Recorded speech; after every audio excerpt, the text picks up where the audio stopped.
Talk Radio. This thing right here is for my peoples in the streets with speech.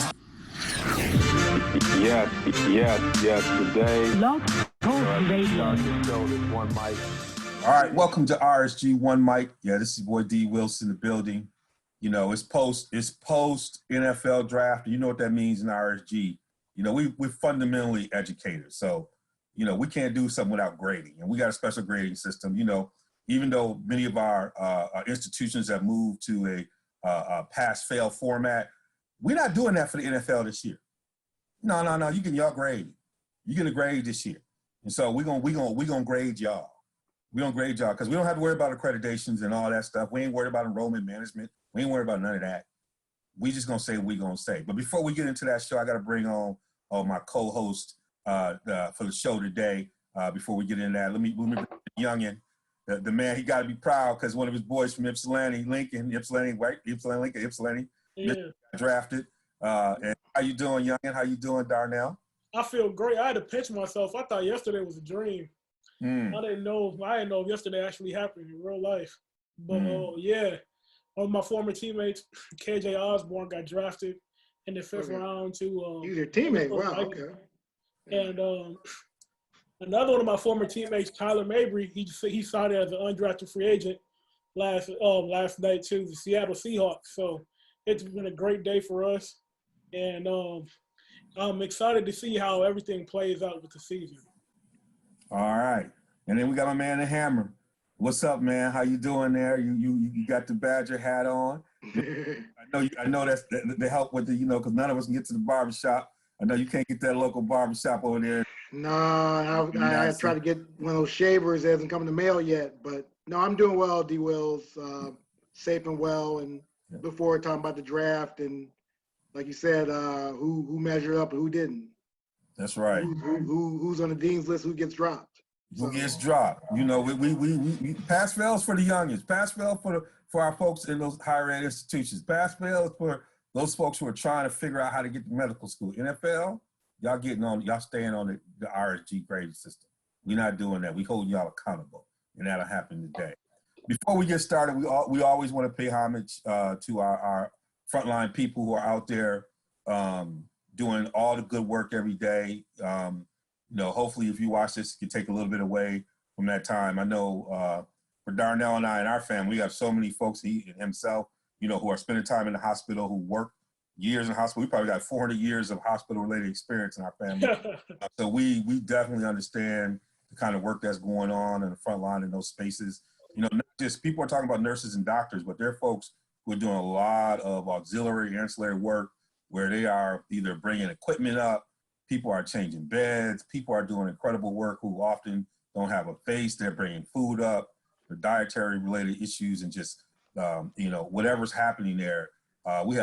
There's a whole entire infrastructure of folks who have to make these hospitals and these facilities go. And we want to make sure that in all the folks out there who are continuing to work in the stores and places like that, we appreciate all that you do to kind of keep us going, really keeping us all alive and keeping our system moving forward. So we definitely want to make sure that we pay homage to the work that you're doing here from the RSG and all of us to you.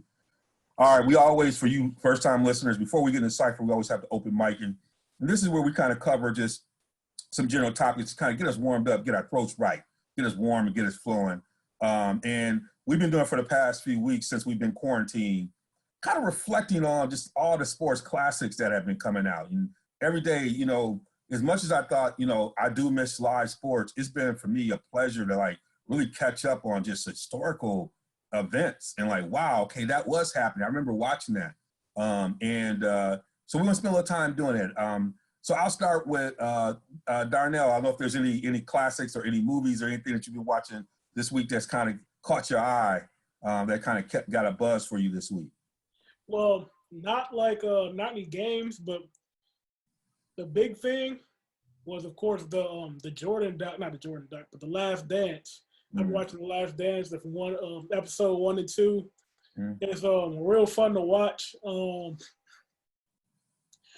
lot of people don't know about this story, but Jerry Krause, he was the architect of the whole Bulls dynasty, and it's very interesting to see like all the behind the scenes things that went on with him in the organization. You got Jordan's backstory in there, got Scottie Pippen. I heard tonight episode 3 and 4 are dropping, and they're going to go through the backstory of Dennis Rodman as well. So it should be fun. Yeah, and I think, it's interesting from like, especially you, I think about myself and Carl, who were able to live through that in a different way. Carl as a Chicago native, me, coming up, in Michigan rooting for the Pistons, looking at that team from a different lens. But also, I think if you have a chance, go to our Real Sports Guys Facebook page. We also have our Real Sports Guys, the RSG Live Lounge. But I posted a article that was written on when the Bulls practiced at my alma mater, Beloit College. I remember being a freshman football player, leaving practice. We were leave practice and go over, and that was the year I was there. Was with Doug Collins, I believe, his first year, and so he no longer wanted to do the preseason practices. I think they agreed to run the scrimmage at Beloit, and the reason why they loved to come to Beloit was they liked the raised floor that Beloit had, and it's a great story because my football coach was actually the AD, and I think when they first asked to do it, he turned them down because of the fact that he had worked at other campuses where pro teams have come, and he basically said, they were obnoxious people. They had egos, people had to cater, and they disrupted the entire campus. And so he finally agreed to do it, and Jordan actually did the coin toss at one of the football games there. So there's so many stories, but I remember walking into that scrimmage. It was 86. So this was right as, under Collins, they started turning the corner a little bit, and the opportunity to kind of see them practice and get after it, the pace they play going up and down the floor. So we all have a different, I think that's when they're, unpack a lot. And you hear a number of stories of younger people who had never had a chance to watching with their parents and understanding, how good Michael Jordan is, even this debater with LeBron. And I love LeBron, but, I think some young folks are beginning to understand why folks believe Jordan is the GOAT. So it's good to get your perspective, Darnell, as well. So I love that. Thanks for sharing that. Hammer, has there been anything that you've watched this week, kind of a classic that kind of got you going, wow? I hate to be repetitive, but definitely it's Last Dance, and the aforementioned reason why is just great. I read the great Sam Smith, columnist Tribune, his book Jordan Rules, so I got a lot of the background from that. So some of the stuff didn't surprise me, but just to see it live and see Michael, just the Michael of today, and then the flashbacks and hearing about that 84-85 team, which is no surprise as far as the kind of shenanigans that were going on in the hotel room, some of those players. That was crazy, as well as, again, it's interesting that a lot of people didn't know the backstory, but we know it in the Chi about, we know that Krause's nickname is Crumbs because he had crumbs on his lapel. We knew about Scotty and that, so I think that the fact that the whole nation as well as the world looking at this and seeing things that kind of we know as Chi-Town people already was enlightening. And there's some other things that were enlightening related to, Michael, like I said, I knew about the 84-85 teams. I've been a Bulls fan since Reggie Theus, So I know a couple of cats, I don't need to mention names, who were probably doing the things they shouldn't have been doing. And so it was deep to see that, and just it was great to see all the perspectives as far as Scotty's contract that you remember. It brings up great memories where I was in Cali when won the first title, and then I was in Chi, second title, and back in Cali, and then the three-peat and Michael coming back, and just again, like I said, it's brought back obviously the LeBron versus MJ thing that I'm getting a little tired about, but it's also showing, I think, for these younger people like Darnell, the perspective of why again Michael's considered the GOAT, and what was the atmosphere around that, around his greatness and the greatness of the Chicago Bulls, and how they transformed the NBA from tape delay to DVR. So yeah. Well, hey, that certainly was a great experience for me, and I'm looking forward to this weekend because it will deal with the Pistons, which I think is also a lost great team. Bill Laimbeer phantom foul away from being a three-peat team itself within this story as well, and the role that it played in, I think, also building the legacy of the Bulls. That was a roadblock, and that was one of the things that I think I would say the Bulls were the last team in my mind that kind of like the music business. You couldn't get in the rap game without going through some stuff. You just couldn't. You couldn't get a contract. Nowadays, you could build your file and just walk right to the company and negotiate a deal. But you had to earn it. You had to battle with people in the streets. You had to be in the underground. You had to sell tapes out your trunk. And I think the Bulls were the last franchise that had to sell tapes out the trunk. They had to go through Boston. They had to go through Detroit. They had to deal with Lakers. Like, they had to sell the tapes out their trunk. I'll disagree on that one, man. Well, I'm making my point. Let me make my point, and then you come back and disagree if you want to. But I'm saying that, it felt like, it was before the age of entitlement, in a sense. Meaning that I'm not saying that other teams didn't have to earn stripes, but cats came into the game. Michael said he came into the game and he knew he was a rookie. He came in the game, knew that he had no status. Now, this is a guy who just came off of being the player of the year in the NCAA tournament. This is a guy who had already won an Olympic medal. This is a guy who hit a jump shot as a freshman at North Carolina. But he said he came into the Bulls knowing that he was a rookie. He was low on the totem pole. That's what I'm talking about, the entitlement that you had to get your stuff out the trunk. And so he said, I just had to earn my respect. So that's why I say they're the last age, because I think a lot of cats came in following that, later than that, came in with a level of entitlement that I have to get my stuff right out the gate. I got a name for you. Give me a name, man. Stephen Curry. Stephen Curry came in the league. But they didn't come in with the. He's a legacy player, Darnell. He's a legacy. His dad. He's a legacy player. He's a legacy player, man. That's a bad look. He's a legacy player. He's a generation player. No. He's a legacy player, man. I mean, if Dell were in today's NBA, Dell would be killing it. I mean, his father would be doing, not like Steph, but he'd be doing 20 a game, definitely. Same thing with Clay. Clay's a legacy player. He came from this environment. Yeah. No, you're not understanding the point I'm making. The point I'm making is that the Golden State Warriors, they went through the process of they were necessarily below the Clippers. They were losing to the Clippers in the playoffs. Then they lost to San Antonio, and then they had to work their way up as a team.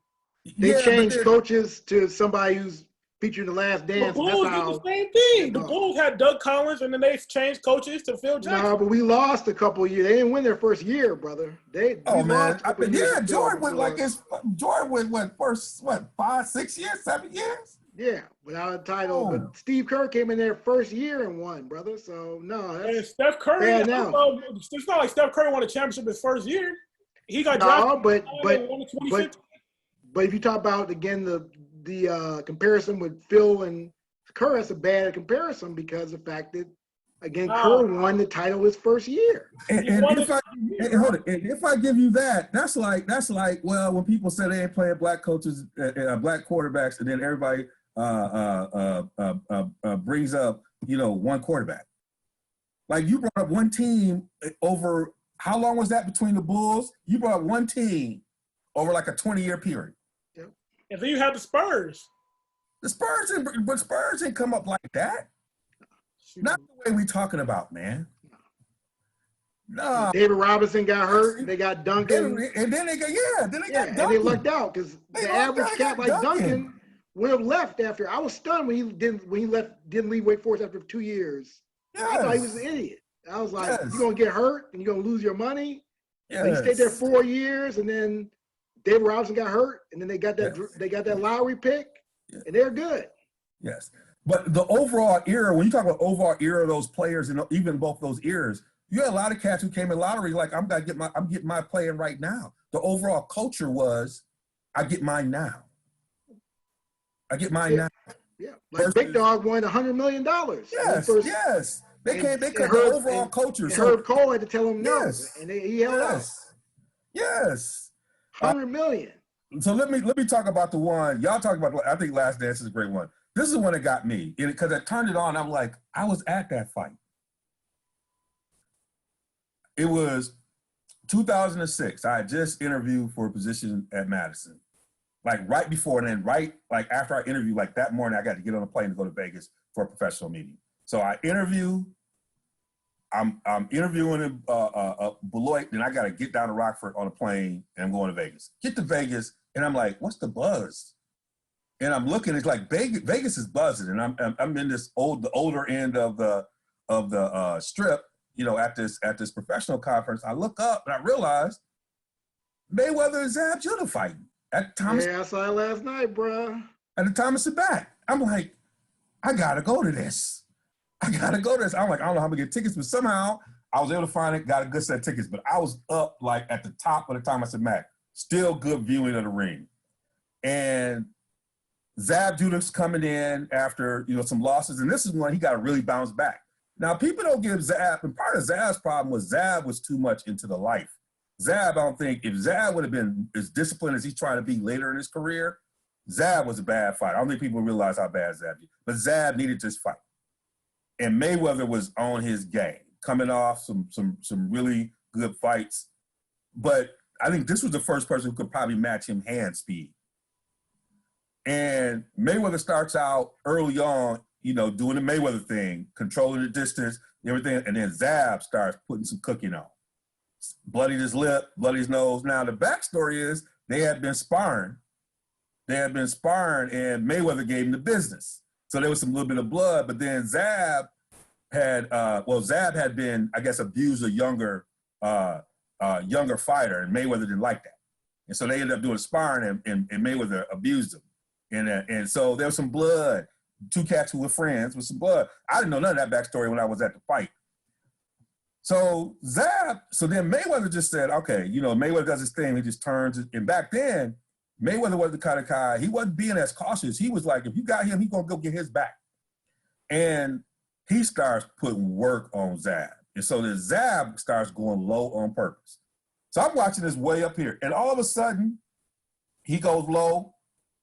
Mayweather is buckled over in mayhem. Now, I'm in the arena. As I'm watching this, I'm thinking, I remember being in the arena, watching this like, oh, my goodness. And if you've never been in a fight in Vegas, it's a different atmosphere.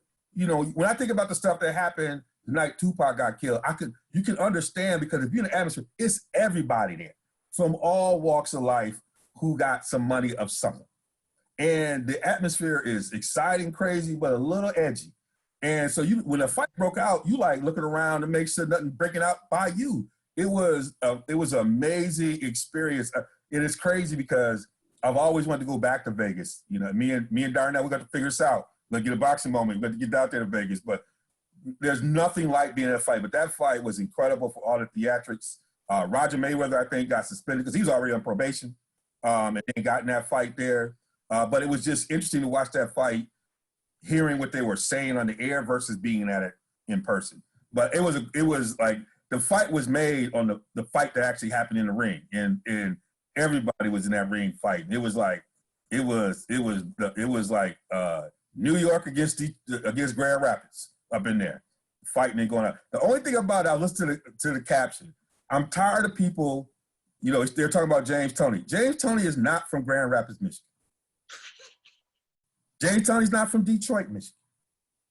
James Toney's from Ann Arbor, Michigan. He went to Huron High School. So let's do some correction on this for all you guys in boxing. He played for the Junior Wolverines. I was a teammate. He was on the Junior Wolverines. He's on the JV team. I was on the varsity team. Tony might have been in Detroit at some point in his life, or it might have been, but he's an Ann Arbor kid. I remember when he first got started. So I just want to make that correction. I thought they said on the telecast he was from Grand Rapids. The Detroit thing I give you, okay, y'all slipping on that one. And I was, They say everybody from Detroit that's from Michigan. yeah, they screwed. But Grand Rapids? I thought he said Grand Rapids. I'm like, come on, y'all. So, hey, we got to keep these things cooking. I love them. Log Talk Radio. This thing right here is for my peoples in the streets. Yes. Today, Log Talk Radio. this show, this one mic.